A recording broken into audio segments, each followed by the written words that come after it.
Kita sambung perbahasan kitab, yaitu kitab Syama'il Muhammadiyah ataupun Syama'il Tirmizi, yang juga disyarahkan dalam kitab Khasail Nabawi sallallahu alaihi wasallam oleh Qutbul Akhtab Syekhul Hadith Maulana Muhammad Zakaria Kandahlawi rahimahullahu ta'ala. Malam ni kita masuk babu ma jaa fi sifati akli Rasulillah sallallahu alaihi wasallam, iaitu pada bab yang mendatangkan perilaku makan Rasulullah sallallahu alaihi wasallam. Bagaimana Rasulullah sallallahu alaihi wasallam makan, cara makan Rasulullah. Kita membicarakan tentang Syama'il Muhammadiyah, yaitu hadis-hadis yang disusun oleh Imam Tirmizi tentang kepribadian Nabi sallallahu alaihi wasallam. Tujuannya untuk apa? Supaya kita tahu dan juga kita dapat beramal. Apa yang Nabi buat, cara Nabi tidur macam mana, cara dia makan macam mana, cara dia berjalan macam mana. Sebab pada diri Nabi sallallahu alaihi wasallam itu qudwatun hasanah, contoh yang terbaik. Kita nak ikut lagi, siapa lagi melainkan Nabi kita Muhammad sallallahu alaihi wasallam. Mungkin kita akan cerita bagaimana cara Rasulullah makan, dan kita boleh bandingkan macam mana kita makan. Kan? Yang kalaulah sebelum ini barangkali kita makan ikut cara kita lah. Tapi bila kita baca hadis-hadis Nabi berkaitan dengan bagaimana Nabi makan, cara Nabi makan, kita dapat beramal dan kita dapat perbaiki cara makan kita yang selama ini rupanya jauh pada Nabi. Yang kita tahu Nabi ini dia makan ketika mana dia lapar dan berhenti sebelum kenyang. Itu semua tahu kan. Itu pun feel juga, kita feel. Saya lah, tonton tak tahulah. Kadang-kadang tak sempat, lapar lagi, makan. Tambah pula PKP. Kawalan pergerakan dapat dikawal, tapi kawalan pergerakan di rumah ke dapur itu susah mengkawal. Kan? Okey. Muslimin dan muslimat dirahmati Allah Ta'ala sekalian, hadis yang pertama dalam bab ini ada 5 hadis. Hadis yang pertama, haddatsana Muhammad bin Bashar qala haddatsana Abdul Rahman bin Mahdi an Sufyan an Sa'd bin Ibrahim an Ka'b bin Malik an abihi anna an-nabiy sallallahu alaihi wasallam kana yal'aqu asabi'ahu thalathan.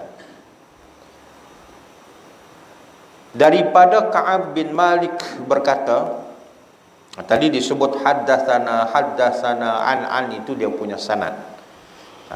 Disebut nama Khaisari sampai daripada sampai yang meriwayatkan daripada Ka'ab bin Malik. Ka'ab bin Malik berkata, Nabi sallallahu alaihi wasallam menjilat jari-jari baginda 3 kali selepas makan. Itu cara Nabi.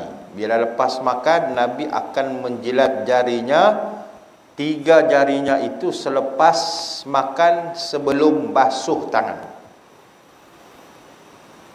Ini kadang-kadang orang kita ni kalau nampak orang menjilat jari, lain bahkan mihir dia bilang, pengutur kita. Tapi tuan-tuan tak sedarkah apa tagline KFC? Makan sehingga menjilat jari.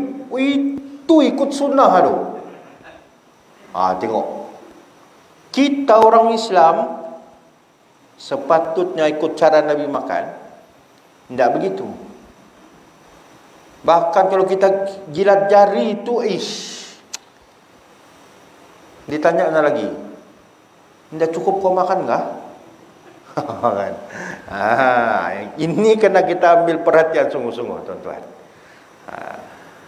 Indahnya kita, ini kita nama Rabiul Awal nih. Kami ini sedang membuat persiapan besok buat sarapan hilal Rabiul Awal. Biasanya Rabiul Awal ni apa yang peristiwa terbesar? Maulidur Rasul sallallahu alaihi wasallam. Besar kecintaan kita kepada Nabi ini bagaimana? Yaitu kita akan cuba mencontohi Nabi daripada setiap genap. Termasuklah makan minum Nabi ni macam mana, akhlak Nabi ni macam mana, perangainya macam mana. Sebelum ni sudah cerita, Nabi ni berjalan macam mana, Nabi tidur macam mana. Paling besar tanda kita sayang kepada Nabi, cinta kepada Nabi, dan juga sebagai bukti kita mencintai Allah, apa-apa yang Nabi bawa, perintahkan, kita kena buat, dan apa yang Nabi larang, kita kena tinggalkan. Itu perkara terbesar di dalam kita, bukti kita mencintai Nabi SAW.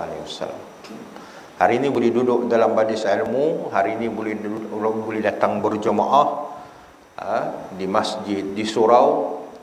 Ini tanda kita cinta kepada Nabi SAW.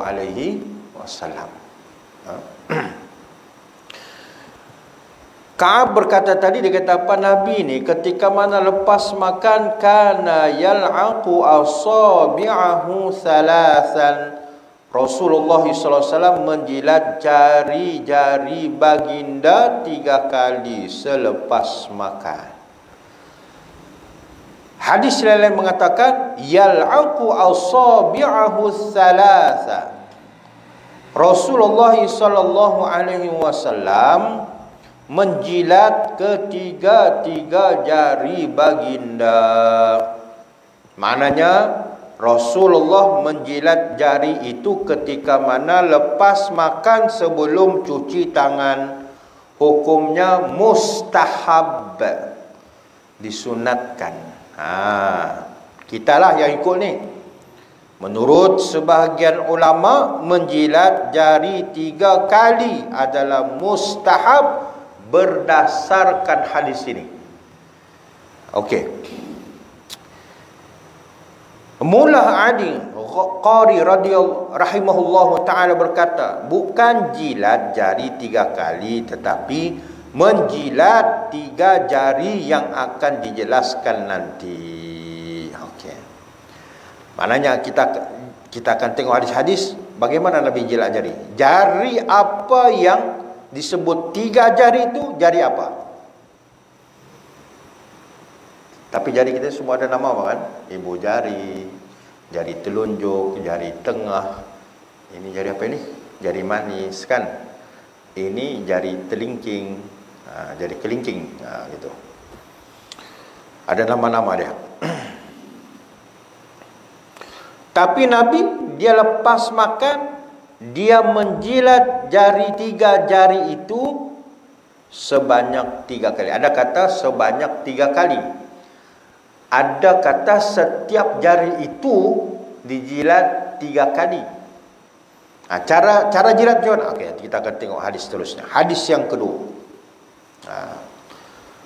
Hadis yang kedua, haddatsana Al-Hasan bin Ali Al-Khallal qala haddatsana Affan qala haddatsana Hammad ibnu Salama an Thabit an Anas qala kana an-nabiy sallallahu alaihi wasallam idza akala ta'aman la'iqa asabi'ahu as-salasa. Apabila selesai makan, Rasulullah sallallahu alaihi wasallam menjilat ketiga-tiga jari baginda sallallahu alaihi wasallam. Hadis ini direkodkan oleh Muslim, Abu Dawud dan At-Tirmizi dan At-Tirmizi mengatakan hadis ini ialah hasan gharib sahih. Okay. Apa ulasannya? Disebut sebagai menjilat jari menjilat ketiga-tiga jari baginda. Disebut ketiga-tiga jari yang dimaksudkan adalah jari tengah, jari telunjuk dan ibu jari. Okey, apakah tiga jari itu? Jari tengah, jari telunjuk, ibu jari. Ini dimaksudkan tiga ni. Tiga ini. Kalau dijilatnya jari ni, bukan tak boleh, boleh, tapi ini ikut sunnah lah bahkan. Begitu. Tapi Nabi yang dimaksudkan tiga jari itu jari tengah, jari telunjuk, ibu jari.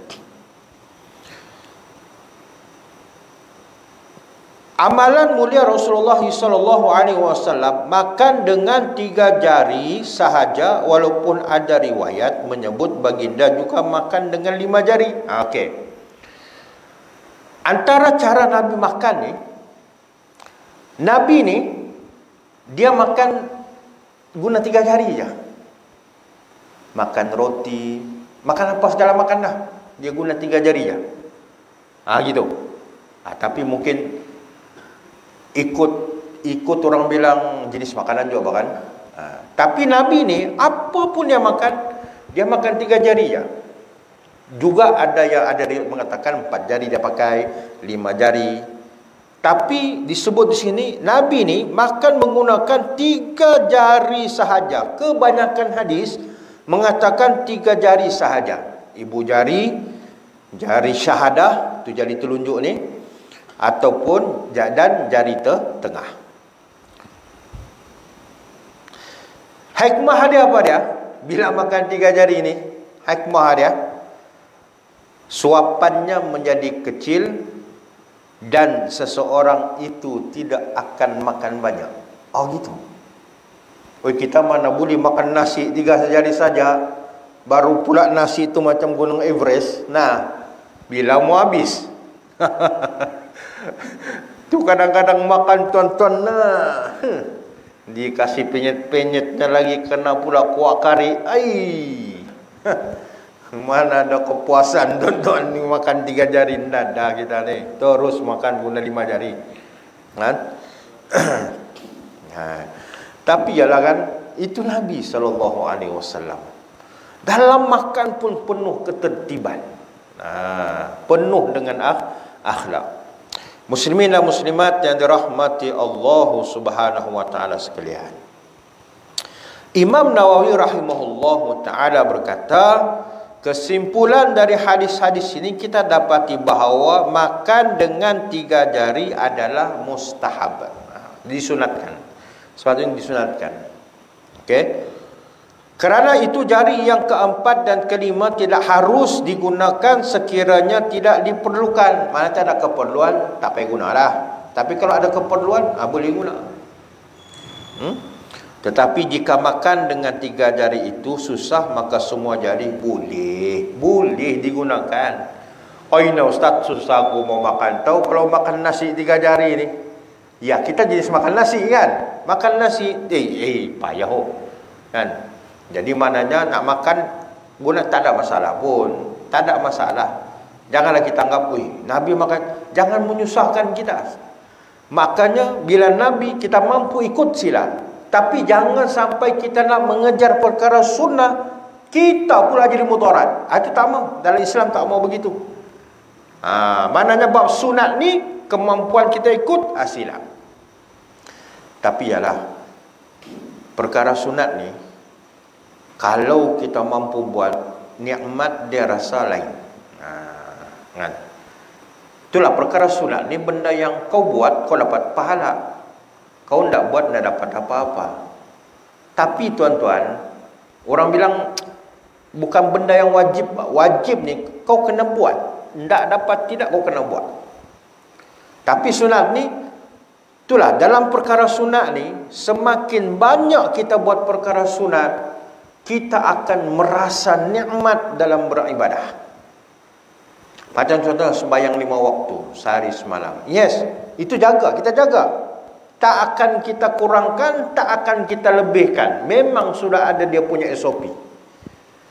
Perkara sunat rawatib, qabliyah, ba'diyah.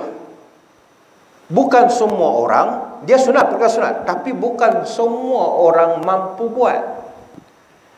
Tapi ganjaran hebat-hebat. Betul tak? Siapa yang solat sunat 2 rakaat sebelum subuh, woi, kan, lebih baik dunia dan seisinya, besar ganjaran. Siapa yang jaga 2 rakaat sebelum zuhur, 2 rakaat selepas zuhur, ada riwayat kata 4 rakaat sebelum zuhur, 4 rakaat selepas zuhur, Allah binakan mahligai di syurga. Besar tu ganjaran. Tapi senang kamu buat? Susah tuan-tuan, susah. Tapi ganjaran besar. Itulah orang yang menjaga perkara sunat ni, kalau sudah menjadi darah daging dia, menjadi dalam makanan diri dia, dia akan rasa nikmat. Macam juga duha, solat sunat duha.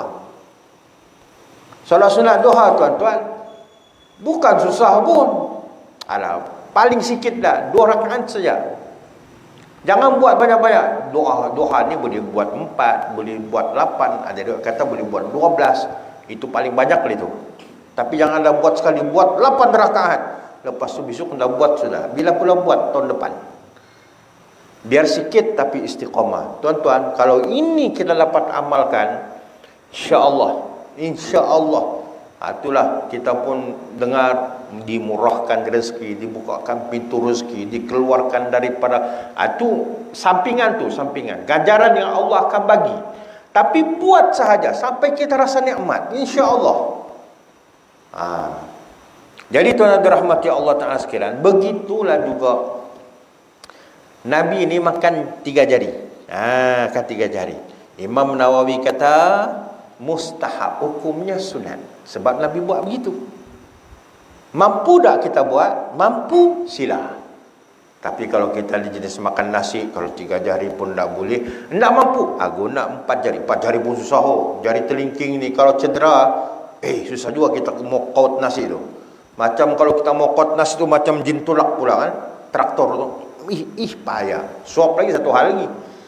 Jadi tiada masalah untuk menggunakan 5 jari. Mullah Ali Qari rahimahullahu ta'ala menulis, makan dengan 5 jari adalah tanda tamak kerana suapnya yang besar, menyebabkan perut padat dan juga menyebabkan makanan tersekat di kerongkong. Pula.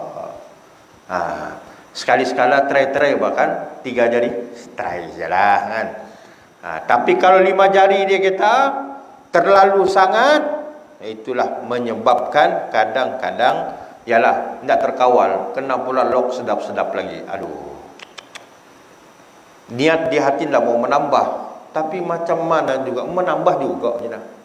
Bila sudah kena selera tu kan, kari dengan sambalnya lagi, aduh, ikan masin goreng lagi, astagfirullah. Dia punya selera tu kena orang bilang selera dia. Kena pula sup ikan lagi, aduh, insya-Allah. Okey. Hadis seterusnya, hadis yang ketiga.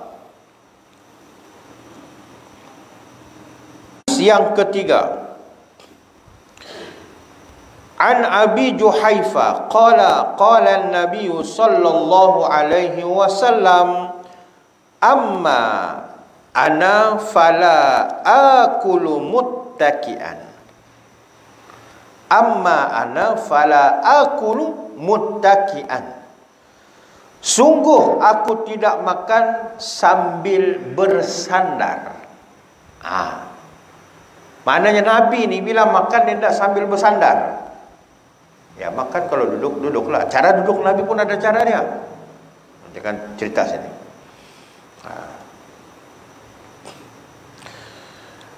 Maka disebut bahawa Nabi ni bila makan dia tidak bersandar. Itu antaranya cara Nabi makan.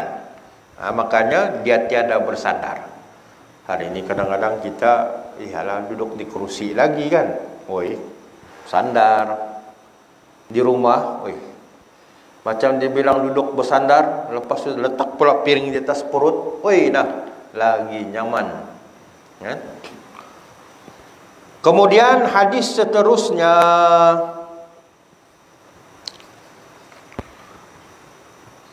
Ka'ab bin Malik berkata, An Abi qala kana Rasulullah sallallahu alaihi wasallam ya'kulu bi asabi'i thalathi wa yal'aquhunna. Ka'ab bin Malik berkata, adalah amalan mulia Rasulullah sallallahu alaihi wasallam makan dengan 3 jari dan menjilatnya setelah makan. Okey. Ini mau tengok cara Nabi jilat tu macam mana. Cara Nabi jilat tu macam mana. Pertama dia kata akan mula dengan 3 jari itu apa dia? Jari tengah, jari apa ni? Kelingking, jari manis. Bukan bah. Jari tengah, jari telunjuk, ibu jari. Ni 3 ni. Itu 3 jari. Macam mana? Pertama akan dimulakan dengan jilat jari tengah. Caranya dari kanan ke kiri. Kalau dah makan sisa makanan tu, kasih clear. Kalau kita makan nasi, jangan ada sebutir nasi pun. Kemudian baru jari telunjuk. Tuan-tuan jangan risau. Saya kalau makan di hotel, tidak kisah, pedulilah kamu mau tengok apa. Kadang-kadang tuan-tuan kan, yalah, kalau makan berprotokol ni, tidak kenyang bah. Mana kenyang? Biar kau makan di mana, hotel 5 bintang kah, tapi kalau berprotokol ni, tengok kadang-kadang kari kepala ikan, sup tulang, dalam hati ni kalau di rumah ni sapsai ni. Kan? Mata-matanya kita kurik begini. Tapi lu kerana makan berprotokol, tu kadang-kadang ada juga kawan-kawan kalau satu kepala dipanggilnya apa itu yang tu hidang tu kan, dibisik. Ada basuh tangan kan dia bilang. Tanya basuh tangan. Dia kata ada, bawa mari. Basuh tangan, makan macam biasa. Mendapatlah VIP itu depan-depan kan. Tambah pula kalau makan dengan orang VIP. Aduh. Makan sedap-sedap. Tapi susah mau cakap lah. Memang tak puas. Kan? Tak puas tuan-tuan. Tu kadang-kadang mengilap ke dulu. Ustaz duduk sana, meja sana VIP. Okey, lepas sini je kami. Mengilap pun tuan-tuan. Okey, maknanya 3 jari ini dimulai dengan jari tengah, kemudian jari telunjuk dan ibu jari dengan cara jilat dari kanan ke kiri. Sampailah habis. Jangan tinggal pun sebutir nasi. Kalau kita makan nasi lah, ataupun makan apapun makanan. Kemudian petunjuk daripada hadis ini disebut sebagai yakunu bi asabihi thalathi wa yal'aquhunna. Nabi ini makan dengan 3 jari, selepas itu baginda menjilat ketiga-tiganya. Selesai yang tu. Kemudian petunjuk daripada hadis ini mengatakan juga, Abu Hurairah radhiyallahu anhu melaporkan, dia kata makan dengan 1 jari adalah cara makan syaitan. Makan 1 jari. Dia tahu macam mana makan 1 jari itu? Kita pun dah puas. Tapi itu kata makan 1 jari adalah cara makan syaitan. Makan dengan 2 jari adalah cara makan orang yang sombong. 2 jari.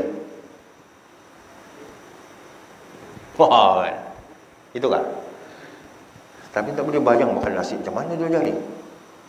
Kalau pakai suduk pun 3 juga bahkan sekurang-kurangnya 3 jari yang pegang. Cuma makan dengan suduk ni tuan-tuan. Orang bilang bukan tak boleh. Bukan tak boleh. Okey, asasnya tengok Nabi makan macam mana. Guna jari. 3 jari. Ada keperluan 4 jari, sila. Ada keperluan 5 jari, makan. Kurang-kurangnya masih dalam kerangka sunnah. Tapi kalau makan dengan suduk, agak macam mana?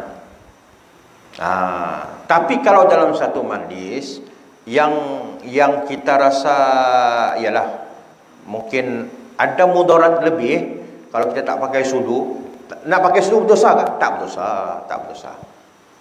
Tapi semampunya kita menggunakan jari. Tuan-tuan, apa yang Nabi tunjuk ni, percayalah, itulah yang terbaik. Sahabat-sahabat dulu, apa yang Nabi buat, dorang akan ikut. No comment. Tanpa bahas orang bilang. Ikut. Apa Nabi cakap, apa Nabi buat, ikut. Tanpa bahas. Sebab kerana apa? Ikut orang kerana iman. Orang kita sekarang ni,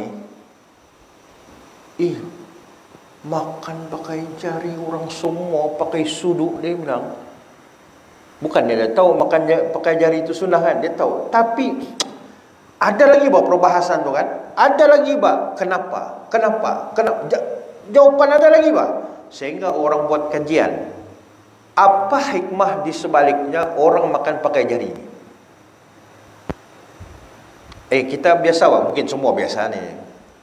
Kalau lauk pauk, apa lagi, nasi apakah, kalau sudah kita pakai jari kan, sentuh pakai jari, cuba tengok makanan tu. Tidak lama tu. Tidak lama dia jadi apa? Bangas kan? Kalau tidak bangas pun basi. Sama aja begitu kan? Bangas basi sama aja. Cepat. Maknanya dalam jari kita ni rupanya, kalau segi sudut sains saya sebut, antara elemen yang cepat mencernakan makanan. Begitu. Tapi yalah, rupanya itu yang Nabi suruh. Maknanya kalau orang kaji lagi tuan-tuan, sudah pasti ada hikmah di sebalik itu. Sudah pasti. Dan apa yang Nabi tunjukkan itu sebenarnya itulah yang terbaik. Kita orang Islam ni kadang-kadang dah jumpa hikmah pun buat saja. Kenapa? Atas dasar iman. 2 jari adalah cara makan orang yang sombong, dan makan dengan 3 jari adalah cara makan Nabi sallallahu alaihi wasallam. Itu yang disebut oleh Abu Hurairah. Para ulama mengatakan cara aturan ini terdapat banyak faedah. Mana cara-cara Nabi makan ni kan 3 jari, macam mana dia jilat, macam mana. Okey. Ulama ada juga membahaskan, dia kata apakah cara ataupun tadi saya sudah sebut, ada kata bila jilat jari ni cara dia kanan ke kiri. Kanan ke kiri. Kanan ke kiri. Betul lah kan? Begini. Kanan ke kiri. Yang pertama, cara jilat itu menuju ke arah kanan. Jari syahadah akan berada di sebelah kanan jari tengah. Jari syahadah akan berada di sebelah kanan. Betul lah, sebelah kanan. Jari tengah. Maknanya ialah menuju sebelah kanan lah, kanan ke kiri. Dimula dari jari tengah, maka lebih diliputi makanan. Maknanya jari tengah, mula dengan jari tengah sampailah ke ibu jari. Itu maknanya begitu. Khattabi rahimahullah berkata, setengah orang jahil tidak suka menjilat jari dan sangka ianya jijik. Betul lah. Kadang dia tak tahu itu sunnah sebenarnya. Dia nampak macam pengutur, dia bilang. Rupanya KFC yang gambar atuk tu lama sudah ikut sunnah. Dia punya tagline tu sehingga menjilat jari, dia bilang. Bila kita makan, bukan setakat menjilat jari, menjilat ibu kaki jari lagi bilang. Allah. Kadang nanti orang putih ni tuan-tuan, dia sudah tahu lebih lama daripada kita. Amalan tu kadang-kadang dorang tiada Islam, tapi amal terhadap apa yang ada pada Islam itu orang putih sudah mula. Kita ni tahu orang Islam, tapi nak beramal tu, aduh. Dalam soal kebersihan, kita banding jauh, tuan. Kan? Jauh. Tapi kalau pergi negara-negara Eropah, Jepun, yang bukan orang Islam, itulah maknanya bila nak tengok amalan orang Islam tu berada di Eropah. Mereka bukan Islam, tapi amalan orang Islam yang sepatutnya berada di tempat dorang. Kita sepatutnya begitulah, kan, segi sudut amalan. Mereka tidak fikir bahawa makanan di jari itu sama juga dengan yang telah mereka makan dan tidak ada yang pelik. Yalah, yang melekat di jari itu apa yang kita makan. Apa yang rasa kotornya? Bukan kita pergi suruh orang jilat kan? Jilat jariku. Nah. Tidak ada, tuan-tuan. Itu kotor lah tu. Pengotor lah nama dia kan. Tapi tangan kita, makanan kita, kita yang menjilat. Tak ada masalah. Jadi itulah tuan-tuan, kita lah sebagai ibu bapa ni, kita nak didik anak kita bila makan, jangan tinggal. Kalau makan nasi itu jangan tinggal walaupun sebutir nasi. Sebab kita tidak tahu, tuan-tuan, makanan yang kita makan tu mana yang adalah keberkatan. Kita makan ni, tuan-tuan, bukan hanya makan untuk kenyang, tapi makan untuk cari keberkatan. Sebab makan orang yang mendapat berkat dengan makan orang yang mendapat kenyang lain.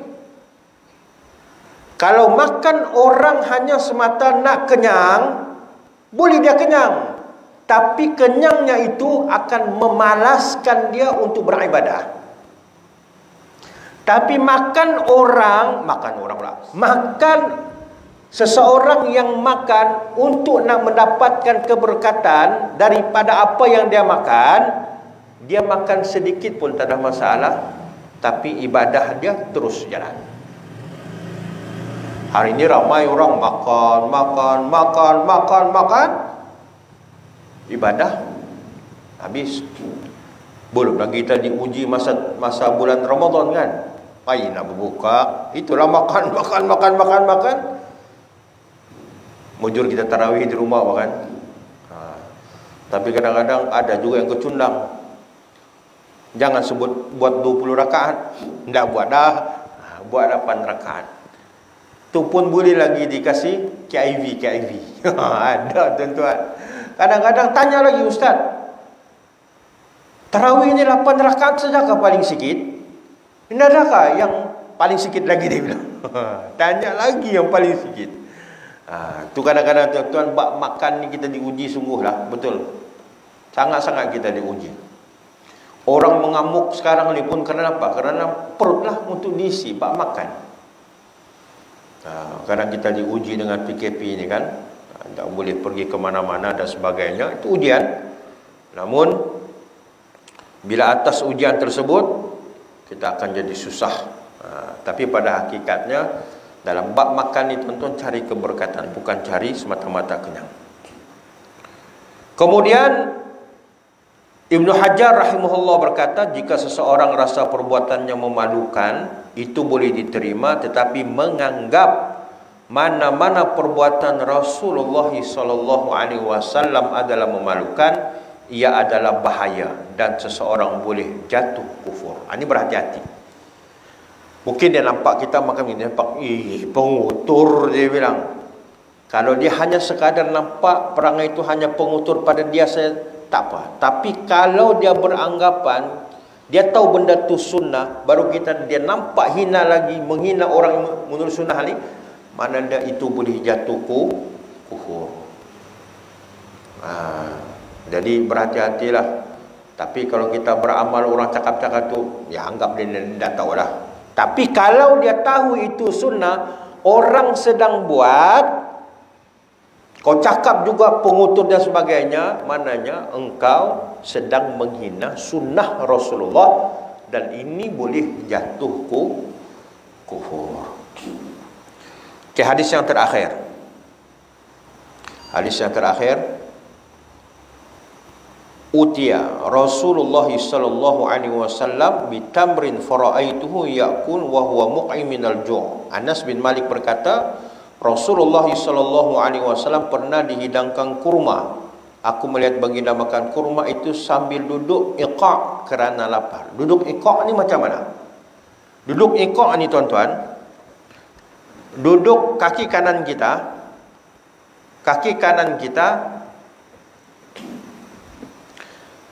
iaitu duduk bertumpu pada lutut kaki kiri dan duduk di atas pangkal paha sebelah kiri, lalu menegakkan paha kaki kanan ke dada, atau duduk bertumpu pada kedua lutut dan menegakkan telapak kaki. Macam mana duduk?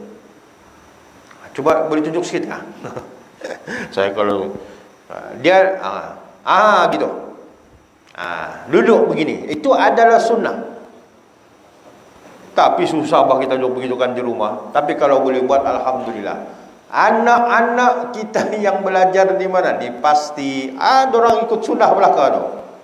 Kalau anak kita, kalau macam saya hantar anak di mana, di Pusat Pendidikan Islam An-Nur, orang diajar duduk begitu. Dalam satu talam duduk, dulu sekarang ni dalam PKP tak lah. Begitu, duduk begitu. Itu disebut sebagai duduk sunnah.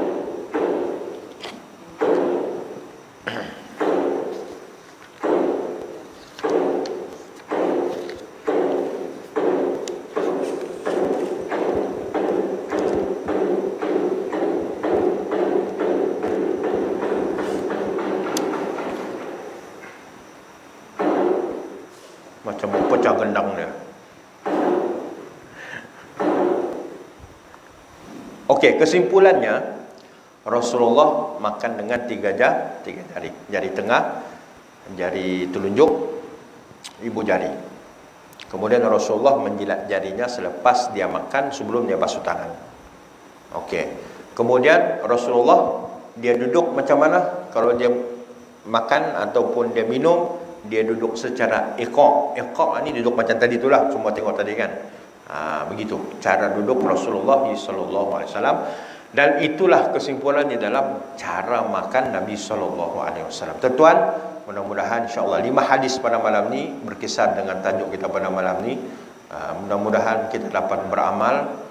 Cubalah atas dasar kita cinta kepada Nabi sallallahu alaihi wasallam, kita dapat beramal, isteri kita dapat beramal, anak-anak kita dapat beramal, keluarga kita dapat beramal. Mudah-mudahan asbab daripada itu Allah Ta'ala turunkan rahmat kepada kita, insya-Allah. Ada soalan? Tiada soalan. Insya-Allah kita jumpa pada minggu hadapan. Auzubillahi minasyaitonirrajim. Bismillahirrahmanirrahim. Alhamdulillahirabbil alamin. Wassalatu wassalamu ala asyrafil anbiya'i wal mursalin wa ala alihi wa sahbihi ajma'in. Allahumma ja'alna jam'ana hadha jam'an marhuma wa tafarruqana min ba'di tafarruqan ma'suma. Wa sallallahu ala sayyidina Muhammad wa ala alihi wa sahbihi ajma'in. Walhamdulillahi rabbil alamin. Kita tangguhkan dengan bacaan tasbih kafarah dan suratul Nas. Subhanakallahumma wa bihamdika asyhadu an la ilaha illa anta astaghfiruka wa atubu ilaik. Bismillahirrahmanirrahim. Wal 'asri innal insana lafi khusr alladziina aamanu wa 'amilus solihati wa tawassaw bil haqqi wa tawassaw bis sabr. Assalamualaikum warahmatullahi wabarakatuh.